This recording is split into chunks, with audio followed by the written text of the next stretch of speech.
वक्फ संशोधन कानून के विरोध में देश के अलग अलग हिस्सों में विरोध प्रदर्शन जारी है। मुस्लिम संगठन वक्फ कानून के खिलाफ लगातार प्रदर्शन कर रहे हैं। कुछ तस्वीरें हम आपको दिखाते हैं किस तरीके से प्रदर्शन का क्रम लगातार जारी है। और ये तस्वीरें पश्चिम बंगाल के अलग अलग जिलों से आ रही हैं। पश्चिम बंगाल के उत्तर दिनाजपुर की पहली तस्वीर है, जहां मुस्लिम संगठनों ने वक्फ कानून के खिलाफ प्रदर्शन किया, जिसकी अगुवाई टीएमसी विधायक हमीद उर रहमान ने की।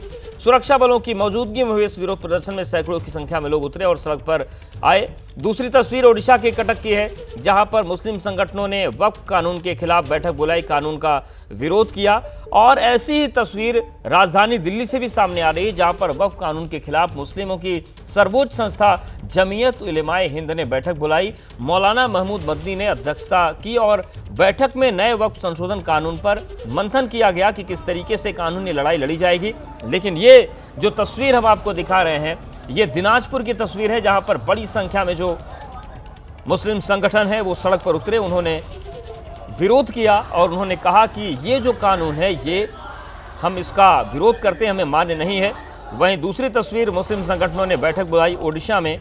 और तीसरी तस्वीर जमीयत उलेमाए हिंद की बैठक की है, जहां पर इस कानून को लेकर मंथन किया गया।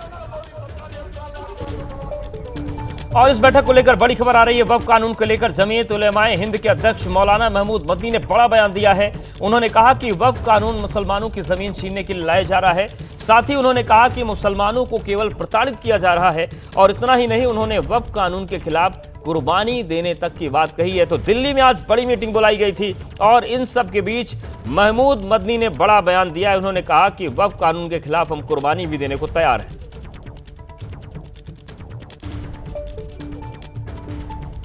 वही पार्टी जो आज ये कह रही है कि कब्जे करते थे, वही पार्टी 2009 में ये कहा करती थी कि इनकी ज़मीनों पर कब्जे हुए हैं और हम उनके छुड़वाने में रोल प्ले करेंगे। तो मामला वक्फ का नहीं है, मामला पॉलिटिक्स का है। मुसलमानों के नाम पर दुर्भावनापूर्ण एक्ट है ये अमेंडमेंट है। ये सोसाइटी के लिए, कम्युनिटी के लिए या मुल्क के लिए, मान लो सोसाइटी के लिए, मुसलमानों के लिए ख़राब होता, मुल्क के लिए अच्छा होता तो भी हमारे सर आंखों पे हो सकता था। हाँ ठीक है, थोड़ा तकलीफ होगी, बर्दाश्त कर लेंगे, कोई बात नहीं, देश का भला हो जाए। ना देश के लिए, ना कॉमन सोसाइटी के लिए, इंडियंस के लिए, और ना ही मुसलमानों के लिए, किसी के लिए ये कानून सही नहीं है और इस तरह की अमेंडमेंट सही नहीं है।